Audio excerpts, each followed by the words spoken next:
Sir ನಮಸ್ಕಾರ. ನಮಸ್ತೆ sir. ಏನಾಗಿದೆ ಪ್ರಾಬ್ಲಮ್ಮು?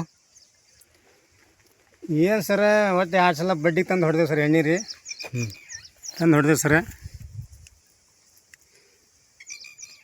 ಬಡ್ಡಿಗೆ ತಂದು ಹೊಡೆದೇವು ಸರ್ 2 ಸಲ. ಒಮ್ಮೆ ಫ್ರೈ ಮಾಡಿದ್ವಿ ಮತ್ತು ಕಂಟ್ರೋಲ್ ಆಗಿದೆ ಸರ್. ಮತ್ತೊಮ್ಮೆ ತಂದು ಹೊಡೆದೇವು ರೀ. ಅದು ಏನಾಗಿದೆ ಅಂದ್ರೆ ನಮ್ಗೆ ಸ್ವಲ್ಪ ಗೊತ್ತಾಗೋದು ಸರ್. ಅದಕ್ಕೆ ನಿಮ್ಗೆ ಕರ್ಸೀವಿ ರೀ. ಅದನ್ನು ಏನು ಮಾಹಿತಿ ಸ್ವಲ್ಪ ಹೇಳ್ರಿ ನಮ್ಗೆ ಸರ್. ಗಿಡ ಹಿಂಗಾಗಿದೆ ಸರ್.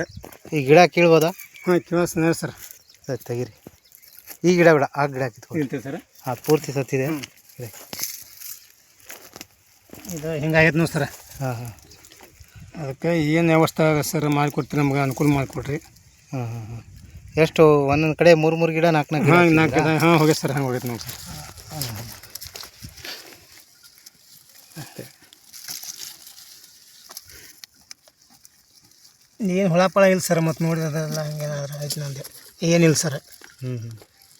ಹಿಂಗೆಲ್ಲ ಆಗೈತೆ ಸರ್. ಒಟ್ಟು ಇದನ್ನ ನಮ್ಗೆ ಅನುಕೂಲ ಮಾಡಿಕೊಡ್ರಿ ಸರ್.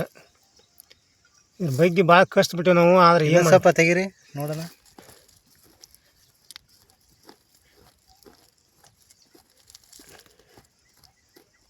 ಇಲ್ಲ ಸರ್, ಏನಿಲ್ಲ.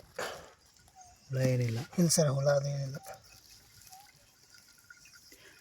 ಇದು ಕಾರಣ ಏನಪ್ಪ ಅಂದರೆ ಬರೀ ಒಂದೇ ಸಮಸ್ಯೆ ಇರೋದಿಲ್ಲ. ಹೌದು ಸರ್, ಹೌದು ಸರ್. ಇದನ್ನು ಫಿಜೋರಿಯಮ್ ಅಂತ ಕರೀತಾರೆ. ಸರ್, ಈ ಫಿಜೋರಿಯಮ್ ಸಡನ್ ಡೆತ್ ಬರೋದಕ್ಕೆ ಕಾರಣ ಮೇನು ನೀವು ಕೊಟ್ಟಂಥ ಆಹಾರ ಏನಿರ್ತದಲ್ಲ ಸರ್, ಅದು ಗಿಡಗಳಿಗೆ ಸಪ್ಲೈ ಆಗ್ತಿರಲ್ಲ. ಕಾರಣ ಯಾಕಪ್ಪ ಅಂದರೆ ಇಲ್ಲಿ ನೋಡಿರಿ, ಇದೆಲ್ಲ ಗಂಟೆ ಟೈಪ್ ಇದ್ದಾವೆ. ಸರ್. ಇಲ್ಲಿ ಇದು ಇಟ್ಕೊಳ್ರಿ. ಸರ್. ಇದು ಸರ್. ಇದೇನು ಹಿಂಗೆ ಸ್ಟ್ರೇಟ್ ಇಲ್ಲ. ಇದು ಬರ್ತಾ ಹಿಂಗೆ ಗಂಟಿದಾವಲ್ಲ. ಹಾಂ, ಮತ್ತು ಜೊತೆಗೆ ಇದರಲ್ಲಿ ಕೊಳೆ ರೋಗನೂ ಬಂದಿದೆ. ಗಂಟು ಜೊತೆಗೆ ಕೊಳೆ ರೋಗನೂ ಇದೆ. ಕೊಳ್ತಿದೆ. ಬೇರೆಲ್ಲ ನೋಡ್ರಿ, ಬೇರೆ ಆ್ಯಕ್ಟಿವ್ ಇಲ್ಲ. ಹೌದೌದು ಸರ್. ಹೌದಾ? ಹೌದು.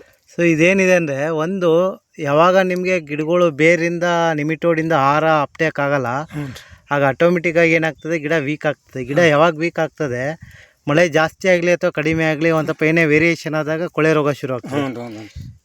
ನಿಮಿಟೋಡು, ಕೊಳೆ ರೋಗ ಮತ್ತು ಆಮೇಲಿಂದ ಬರೋದು ಫಿಜೋರಿಯಮ್ ಅಂತ. ಅಂದರೆ ಸೂರ್ಯನ ಬೆಳಕು ಶಾಖಕ್ಕೆ, ಹೆವಿ ಬಿಸಿಲಿಗೆ, ಭಾಳ ಬಿಸಿಲು ಬಿದ್ದಾಗ ಏನಾಗ್ತದೆ, ಅದಕ್ಕೆ ಸ್ಟ್ರೋಕ್ ಆದಂಗೆ ಆಗ್ತದೆ ಮೇಲ್ಗಡೆಯಿಂದ. ಆ ಥರ ಆಗಿ ಫಿಜೋರಿಯಮ್ ವಿಲ್ಟು ಅಂದರೆ ಬ್ಯಾಕ್ಟೀರಿಯಾನು ಪ್ಲಸ್ ಕೊಳೆ ರೋಗ ಪ್ಲಸ್ ನಿಮಿಟೋಡು 3 ಕಾಂಬಿನೇಷನಲ್ಲಿ ಬರುವಂಥ ರೋಗ ಇದು. ಹಾಗಾಗಿ ಇದು ಕಂಟ್ರೋಲ್ ಆಗ್ತದೆ, ಏನು ಪ್ರಾಬ್ಲಮ್ ಇಲ್ಲ. ಇದಕ್ಕೆ ಜೀವಾಣುಗಳ ಔಷಧಿ ಇರೋದಂಥ ಪ್ಲಾಟಿನಮ್ ಅಂತ ಬರ್ತದೆ. ಅದು ಪ್ಲಾಟಿನಮ್ ಏನು ಮಾಡ್ತದೆ ಅಂದರೆ, ಈಗೇನು ರೂಟ್ ಸತ್ತೋಗಿದಾವಲ್ಲ, ಈ ರೂಟ್ನ ಜಾಸ್ತಿ ಮಾಡ್ತದೆ ಪ್ಲಾಟಿನಮಲ್ಲಿ. ಎರಡನೇದು ಶಾಫ್ಟ್ ಎನ್ ಎಫ್ ಏನಿದೆಯಲ್ಲ, ಅದರಲ್ಲಿ ಈ ನಿಮಿಟೋಡ್ಸ್ ಏನಿದ್ದಾವೆ ಅವು ಕಂಟ್ರೋಲ್ ಆಗ್ತಾ ಹೋಗ್ತದೆ. ಮೂರನೇದು ದರ ತತ್ವ ಶಕ್ತಿ ಅಂತ ಬರ್ತದೆ. ಅದರಲ್ಲಿ ಫಿಜೋರಿಯಮು ಪ್ಲಸ್ ಕೊಳೆ ರೋಗ ಎರಡನ್ನೂ ಕಂಟ್ರೋಲ್ ಮಾಡ್ತದೆ. ಹಾಗಾಗಿ 3 ಔಷಧಿನೂ ನಾವು ಡ್ರೆಂಚ್ ಮಾಡಬೇಕು. ಅದು ಡ್ರೆಂಚ್ ಮಾಡಿದ ಮೇಲೆ ಮೇಲ್ಗಡೆ ಸ್ಪ್ರೇಗೆ ಇಲ್ಲ ಆದ್ರೆ ಒಂದು ರೌಂಡು ಕಾಪ್ಸಿ ಅಂತ ಬರ್ತದೆ, ಅದನ್ನು ನಾವು ಡ್ರೆಂಚ್ ಮಾಡ್ಬೋದು. ಇಲ್ಲ ಅದು ನಮಗೆ ಇಮಿಡಿಯೇಟ್ ಸಿಗಲಿಲ್ಲ ಅಂತಂದರೆ ಈ 3 ಮಾಡಿ ನಂತರ ಇದಕ್ಕೆ ಗೋಲ್ಡ್ WS ಸ್ಪ್ರೇಗೆ ಮತ್ತು ಪೈಟೋ 22 ಅಂತ ಬರ್ತದೆ. ಅದ್ರ ಜೊತೆಗೆ 2 ಬ್ರೋಮೋ ಅಂತೇಳಿ ಈ 3 ಕಾಂಬಿನೇಷನ್ ಸ್ಪ್ರೇ ಮಾಡಿದ್ರೆ ಇವನ್ ಬಾಡ್ತಿರೋ ಗಿಡ ಸಹ, ಈಗೇನು ಒಂದು ಸ್ವಲ್ಪ ಜೀವ ಇದ್ದಿದ್ದು ಗಿಡ ಇದಾವಲ್ಲ, ಉದಾಹರಣೆ ಇಲ್ಲಿ ಯಾವುದೋ 3 ಗಿಡ ಸಾಯ್ತಾ ಇದ್ದೇವೆ ಅಂತಂದ್ರಿ, ಈ ಗಿಡ.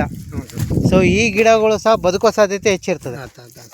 ಡ್ರೆಂಚ್ ಮಾಡಿ ಆಮೇಲೆ ಇಮಿಡಿಯೇಟ್ ಆ ಸ್ಪ್ರೇ ಕೊಟ್ಟರೆ ಈ ಬಾಡ್ತಿರೋ ಗಿಡಗಳು ಸಹ ಮತ್ತೆ ನಿಮಗೆ ಆ್ಯಕ್ಟಿವ್ ಆಗ್ತದೆ. ಹಾಂ, ಆದಷ್ಟು ಬೇಗ ತೊಗೊಂಬನ್ನಿ. ಸ್ಪ್ರೇ ನಿಮಗೆ ಇವತ್ತು ಸಿಗೋ ಡೌಟು. ಮೊದಲು ಡ್ರೆಂಚಿಂಗ್ ಮಾಡಿರಿ. ಡ್ರೆಂಚಿಂಗ್ ಮಾಡಿ 2 ದಿನ ಆದಮೇಲೆ ಅದನ್ನು ಸ್ಪ್ರೇ ಮಾಡಿರಿ. ಮತ್ತು ಗಿಡಗಳು ಭಾಳ ಚೆನ್ನಾಗಿ ಬಂದಿರೋದು. ಹೂವು ಕಾಯೆಲ್ಲ ಚೆನ್ನಾಗಿದೆ. ಪಡ್ಲು ಚೆನ್ನಾಗಿ ಹೊಡೆದಿದೆ ಗಿಡಗಳು. ಮತ್ತು 3-4 ಗಿಡ ಯಾಕೆ ಹಾಕಿದ್ರಿ? 1 ಅಥವಾ 2 ಗಿಡ ಅಷ್ಟೇ ಹಾಕ್ಬೇಕು. ಅಷ್ಟೇ ಸರ್. ಅದು ಪಗಲ್ ಬಿಟ್ಟಂಗೆ ಆಯ್ತು ಸರ್. ಅದು ಹೌದು, 2 ಗಿಡ ಸರ್ ಹಚ್ಚೋದು. ಆ್ಯಕ್ಚುಲಿ ಚಲೋ ಇತ್ತಾಗಿ 1 ಹಚ್ಚಿವ್ ಸರ್. ಸಣ್ಣ ಅಷ್ಟೇ 2 ಹಚ್ಚಿವ್ ಸರ್. ವಿಲ್ಟ್ ಬಿಟ್ಟರೆ ಉಳಿದಿದ್ದೆಲ್ಲ ಗಿಡಗಳು ಭಾಳ ಚೆನ್ನಾಗಿ ಬಂದಿದೆ ನಿಮ್ಮದು. ಸರ್, ಎಲ್ಲ ಸಾಲೆಲ್ಲ ಕುಡ್ಕೊಳ್ತಾ ಇದ್ದಾವೆ. ಕೂಡ ಸರ್ ಸೊಂಟದ ಹತ್ರನೂ ಬರ್ತಾಯಿದೆ. ಓಕೆ, ಇದನ್ನು ಮಾಡ್ಕೊಳ್ಳಿ. ಮಾಡ್ಕೊಂಡ್ಮೇಲೆ ಬೇಕಾದ್ರೆ ಇನ್ನೊಂದ್ಸಲಿ ನಾನು ವಿಡಿಯೋ ಮಾಡ್ತೀನಿ. ನಿಮ್ಮ ಫೀಡ್ಬ್ಯಾಕ್ನ ಹಿಂಗೆ ಹೇಳತ್ರಿ, ಇದು ನಾನು ಕೇಳಿದ ಔಷಧ ಕೆಲಸ ಹೆಂಗಾಗಿದೆ ಅಂತೇಳಿ. ಹಾಂ ಸರ್. ಓಕೆ, ಧನ್ಯವಾದಗಳು. ನಮಸ್ಕಾರ ಸರ್.